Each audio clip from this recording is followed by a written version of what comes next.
다들 아시는 것처럼 이 시편 119편은 성경에 있는 모든 장을 통틀어서 가장 긴 절을 가지고 있는 장입니다. 무려 176절까지 있죠. 이 시편 119편은 아마 여러분 성경에도 그렇게 표시가 되어 있을 텐데요. 8절씩 이렇게 한 묶음으로 되어 있습니다. 그러니까 총 22단원으로 되어 있어요. 그래서 8절 지나서 9절에 보면 동그라미가 쳐져 있고 17절에도 동그라미가 쳐져 있고 이렇게 되어 있죠. 이렇게 총 8절씩 22단원으로 구성되어 있는 시입니다.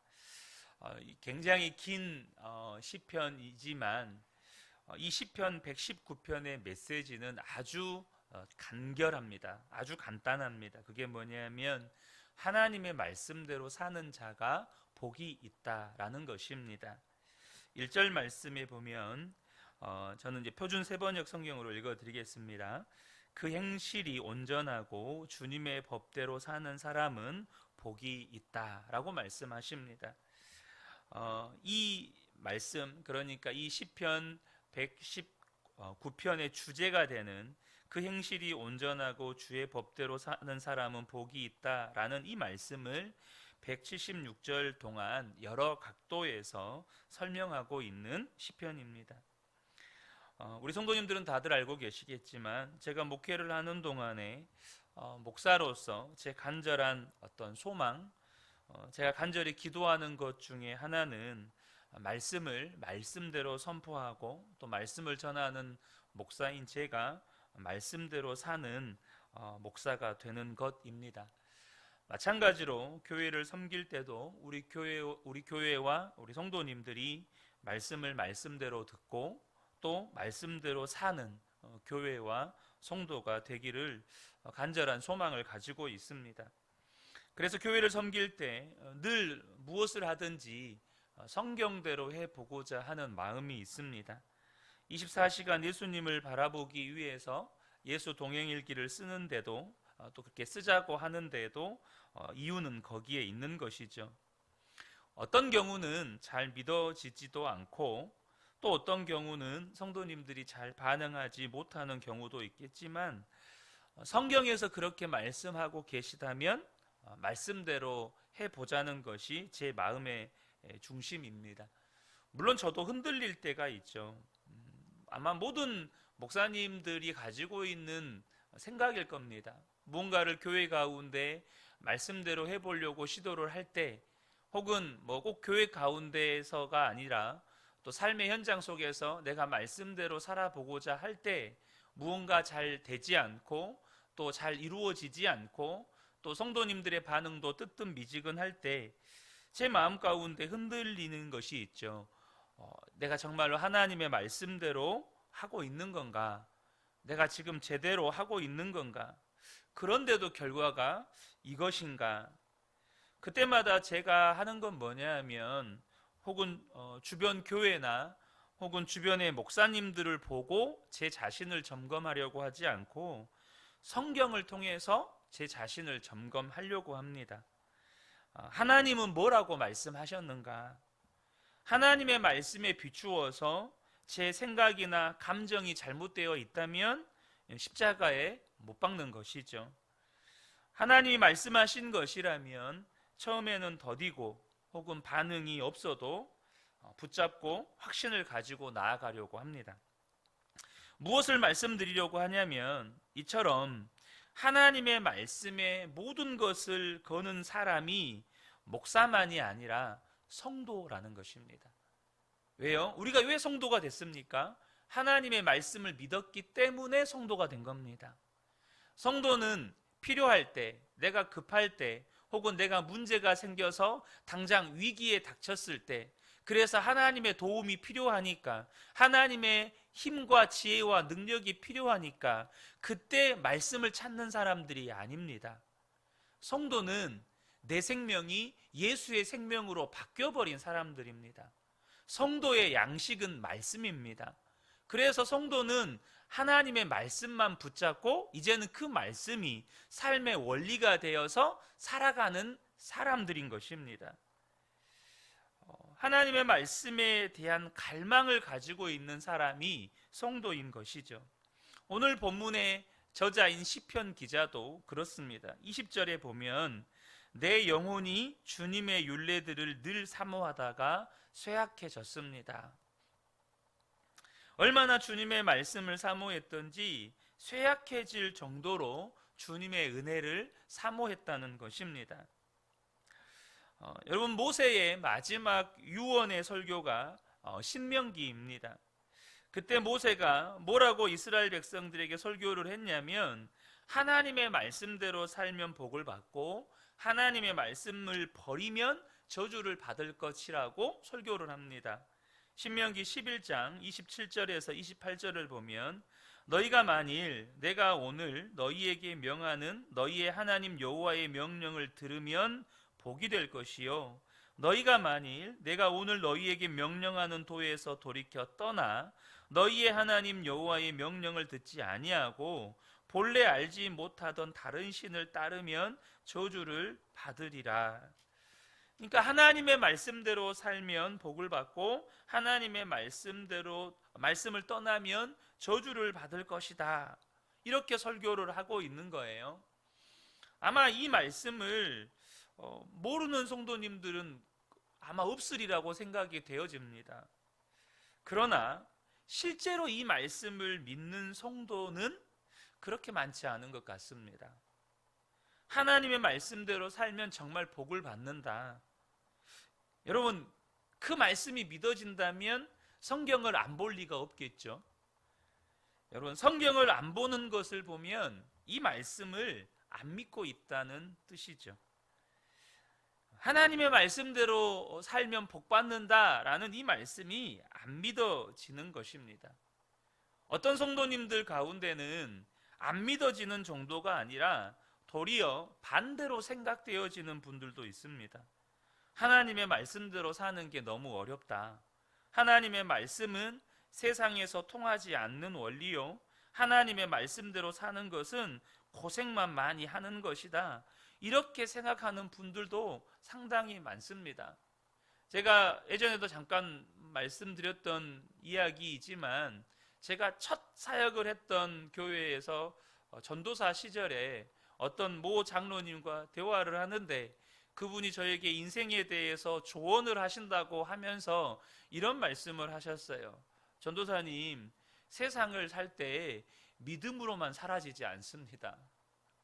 세상은 믿음으로만 사라지는 게 아니에요. 이분 사업을 하시는 분이었는데 저에게 인생 조언을 하신다면서 세상은 믿음으로만 사는 것이 아니라는 조언을 해주셨어요.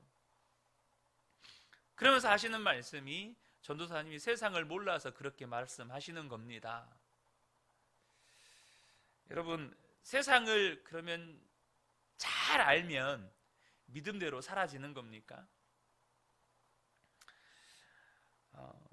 많은 성도들 안에 하나님의 말씀대로 살면 너무 어렵다 정도가 아니라 하나님의 말씀대로 사는 건 세상에서 통하지 않는 원리라고, 그래서 하나님의 말씀대로 살면 세상에서 고생만 많이 한다고 그렇게 생각하는 분들이 많습니다. 그렇게 생각하기 때문에 말씀대로 못 사는 겁니다. 저는 그런 분들에게 과감하게 여러분 이런 질문을 해보고 싶어요. 그런 생각을 가지고 계시다면 정말 하나님의 말씀대로 살기 위해 목숨을 걸어보신 적이 있으십니까? 정말로 하나님의 말씀에 순종하기 위해서 목숨 걸어보신 적 있나요? 여러분 어떻습니까? 여러분은 하나님의 말씀에 순종하기 위해서 목숨을 걸어본 일은 있으신가요? 예수님께서 제자들에게 그런 말씀을 하셨습니다. 주 너의 하나님을 네 힘 다해 네 뜻 다해 목숨 다해 주님을 사랑하래. 왜 목숨 다해 주님을 사랑하라고 말씀하셨을까요? 여러분 기억하셔야 합니다. 예수 믿는 우리는 이제는 내 생명으로 사는 게 아니고 예수의 생명으로 사는 겁니다. 내가 주님 앞에 드릴 목숨이 없어요.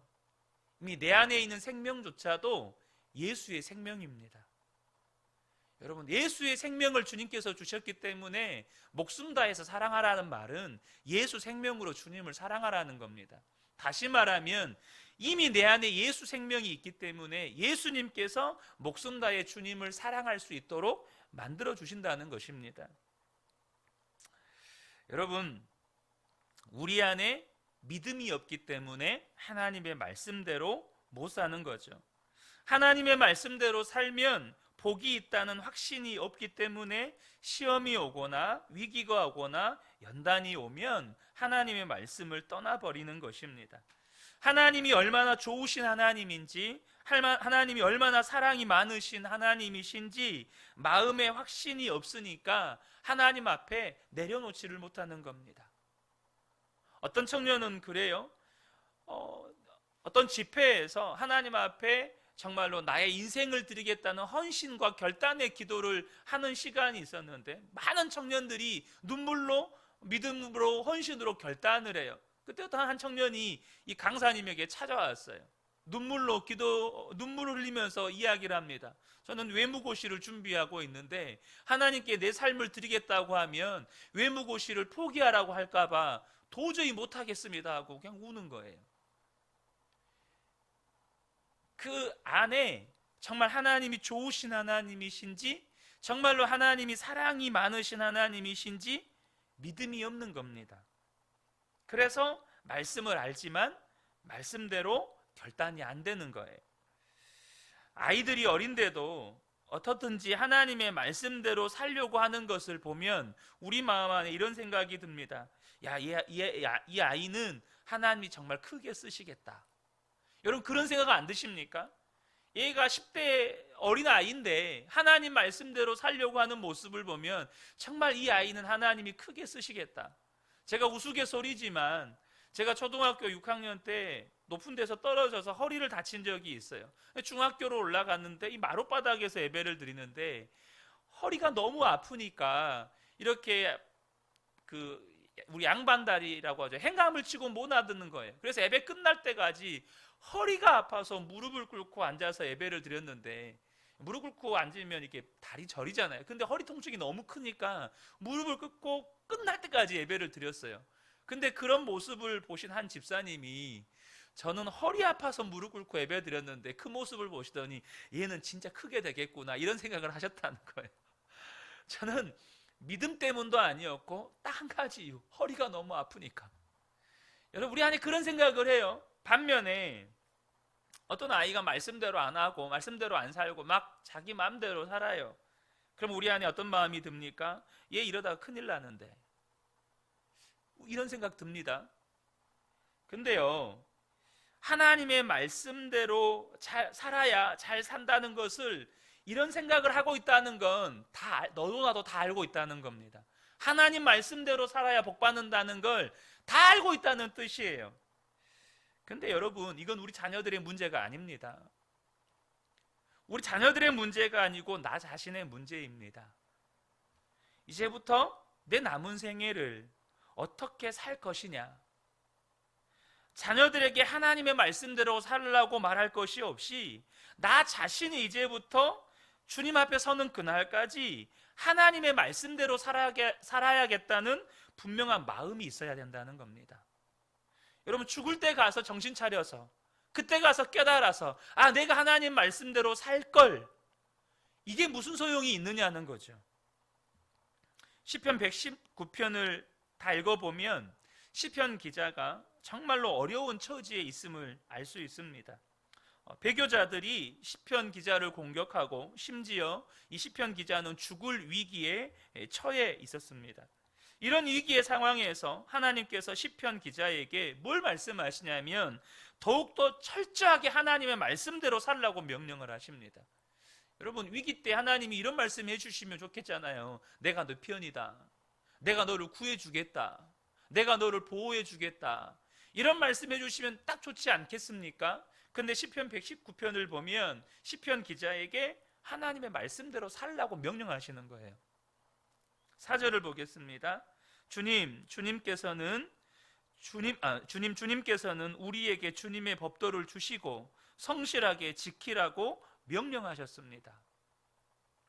하나님의 말씀대로 살다가 어려운데 거기다가 하나님은 더 하나님의 말씀대로 살라고 명령하시는 이유가 뭘까요? 그것이 성도의 살 길이기 때문입니다. 여러분, 우리 눈에 보기에는 말씀대로 사는 길이 세상의 원리가 아니기 때문에 힘든 길이고 때로는 망하는 길이고 혹은 정말로 실패하는 길이고 손해보는 길처럼 보여도 실제로 지나가 보면 하나님의 말씀대로 산 것이 살 길입니다. 그래서 하나님도 우리에게 우리가 위기에 처해 있을 때조차도 하나님의 말씀대로 성실하게 살라고 말씀하시는 겁니다. 아마 요즘에 이 코로나 이후로 너무나 많은 성도님들이 이런저런 이유로 힘든 분들 많으실 겁니다. 여러분, 힘들수록 성도는 성경을 펼치셔야 합니다. 왜요? 살 길은 성경 속에 있기 때문이죠. 하나님의 말씀을 읽고 하나님께서 깨닫게 하신 것이 있으면 붙잡고 기도하셔야 합니다. 그리고 어찌하든지 말씀에 순종하려고 우리가 주님 앞에 서셔야 한다는 겁니다. 그러면 고생할지라도 그 고생이 다 나중에는 간증이 됩니다. 하나님의 역사의 흔적이 돼요. 하나님의 말씀대로 살지 않으면 하나님이 어떻게 역사하실 수 있습니까? 그러면 그 고생은 정말로 헛고생이 되는 겁니다. 나중에 건질 것이 없어요. 다시 말하면 내 삶에 하나님의 역사의 흔적들이 없어요. 내 삶에 하나님의 역사의 흔적들이 없는데 우리가 하나님 앞에 섰을 때 하나님 앞에 뭘 하고 말할 수 있습니까? 모세가 신명기서에서 그렇게 하나님의 말씀대로 살면 복을 받고 하나님의 말씀을 떠나면 저주를 받는다고 설교한 이유가 있습니다. 모세는 지금 요단강 앞에서 요단강을 건너지 못하고 죽는 순간입니다. 그때 이스라엘 백성들에게 설교를 합니다. 왜 모세가 요단강을 건너서 가나안 땅에 못 들어갑니까? 딱 한 번 하나님의 말씀에 불순종했던 혈기 때문입니다. 반석을 명하여 물을 내라고 하셨을 때 모세가 이스라엘 백성들에게 너무나도 화가 나는 거예요. 그래서 혈기가 나서 내가 너희들을 위하여 물을 내랴 하면서 반석을 지팡이로 2번 내리쳤습니다. 물은 나왔지만 하나님께서 모세가 그렇게 하신 것 때문에 가나안 땅에 못 들어가게 하셨습니다. 여러분, 그 딱 한 번의 불순종이 모세는 가나안 땅에 들어가지 못한 결과를 맞게 되었습니다. 물론 하나님께서 그것을 이유를 들어서 모세를 가나안 땅에 들어가지 못하게 하신 것이 있지만 그것이 이유의 전부는 아닙니다. 이스라엘 백성들의 습성을 너무 잘 알기 때문에 모세가 그대로 가나안 땅에 들어가면 이스라엘 백성들은 그 가나안에 있는 그 사람들의 풍속을 쫓아서 이제 모세를 신처럼 받들 거예요. 그래서 하나님께서 모세는 거기서 목숨을 거두어 가십니다. 모세가 지옥 갔다는 말도 아니에요. 근데 여러분 아셔야 됩니다. 모세 입장에서요, 그 한 번의 불순종이 모세에게 어떤 결과를 가져왔는지를 모세는 너무나도 잘 알고 있습니다. 그러니까 모세가 지금 하나님의 말씀에 순종하면 복을 받고 하나님의 말씀을 떠나면 저주를 받는다라고 하는 이 설교는 모세에게 있어서는 피를 토하는 설교입니다. 너희가 말씀을 떠나면 다 망한다. 말씀을 떠나면 다 죽는다. 이것은 모세 입장에서는 정말로 목숨을 거는 설교예요. 아니, 이미 모세는 가나안 땅에 들어가지 못하고 죽습니다. 그러니까 더 이상 두려울 것이 없는 설교였습니다. 여러분, 많은 사람들이 성경 말씀과 현실이 너무 다르다고 말합니다. 맞는 말이죠. 성경 말씀과 현실은 많이 다릅니다. 어느 목사님이 가출 청소년 아이를 상담하면서 탕자 이야기를 해주었답니다. 탕자의 아버지가 돌아온 탕자를 따뜻하게 맞아주고 새신을 신겨주고 금가락지를 끼워주고 송아지를 잡아 잔치를 벌여주었단다. 그러니 너도 돌아가거라. 근데 이 아이가 목사님의 말을 듣고 돌아갔어요. 몇 주 후에 그 아이를 만났어요. 그래서 목사님이 이 아이에게 물었습니다. 너 아버지께 돌아가니까 좋지? 아버지가 신발 사주더냐? 아니요. 발바닥 터지도록 맞았어요. 아버지가 금가락지 끼워주더냐? 아니요. 있던 지갑도 다 빼앗겼습니다. 그러면 아버지가 송아지 잡아서 잔치는 해주던? 아니요. 나를 잡아서 송아지에게 먹이려고 했습니다. 이게 여러분 농담 같은 이야기지만 눈으로 보면 말씀과 현실이 너무 달라 보입니다. 그런데 여러분 또 한 가지 보셔야 할 게 있습니다. 이 아이가 아버지 집으로 돌아갔어요. 농담처럼 하는 이야기지만 집으로 돌아갔어요. 무슨 일이 있었습니까? 이 아이는 인생의 엄청난 위기에서 벗어난 겁니다. 엄청난 인생의 위험에서 벗어난 거예요. 다시 말하면 여러분 말씀과 현실이 달라 보이지만 진짜로 눈이 떠지면 말씀과 현실이 다르지 않다는 것을 깨닫게 됩니다. 사랑하는 성도 여러분, 이스라엘의 철학자인 아하드 함이 이런 말을 했습니다. 이스라엘이 안식일을 지킨 것이 아니고 안식일이 이스라엘을 지켰다. 유명한 말입니다. 이스라엘 백성들은 2600년 동안 나라와 고향을 잃어버리고 세계를 떠돌아다녔습니다. 여러분, 그리고 남아있을 나라나 민족이 있을까요? 그러고도 남아있을 나라나 민족이 있을까요? 그러나 그들은 2600년이 지났지만 다시 그들의 조상들이 살던 땅에 나라를 세우고 민족들이 모였습니다. 전 세계적으로도 유태인은 1500만 명 정도밖에 되지 않아요. 어떻게 그럴 수 있었죠? 여러분, 유태인은요 세계 어디에 흩어져 있어도 어찌하든지 하나님의 말씀이니까 안식일을 지키려고 애를 썼습니다. 여러분, 그래서 이 유명한 철학자가 이스라엘 민족이 안식일을 지킨 게 아니고 안식일이 우리를 지켰다라고 이야기를 한 겁니다. 사랑하는 성도 여러분, 우리가 여기서 배워야 할 게 있습니다. 이스라엘 백성들의 신앙을 배울 건 아닙니다. 하지만 반드시 그들에게 배워야 할 것이 있습니다. 말씀을 지키고 살면 말씀이 우리를 지키는 겁니다. 우리가 하나님의 말씀을 붙잡고 살면 기억하셔야 합니다. 말씀이 우리를 지킵니다. 여러분, 우리가 여기까지 어떻게 왔습니까? 성도님들의 삶에 분명히 말은 다 하지 못해도, 다 누군가에게 이야기하지 못해도 누구에게나 삶의 위기는 다 있습니다. 그런데 어떻게 여기까지 오셨습니까? 여러분이 잘나서 오셨습니까? 여러분이 예수를 믿는 게 분명하다면 말씀이 여기까지 저와 여러분을 인도하셨고 보호하셨고 지키신 겁니다. 사랑하는 성도 여러분, 저와 여러분이 이 말씀을 꼭 기억하셨으면 좋겠습니다. 말씀을 지키고 살면 말씀이 우리를 지키는 겁니다. 말씀이 나를 지키는 겁니다. 이 새벽에 함께 예배하는 우리 모든 성도님들께 오늘도 말씀에 순종하고자 하는 성령의 소원이 임하게 되시고 그 말씀대로 살아갈 때 말씀이 나의 삶을 지키는 것을 경험하게 되시기를 우리 주 예수님의 이름으로 축복합니다. 아멘.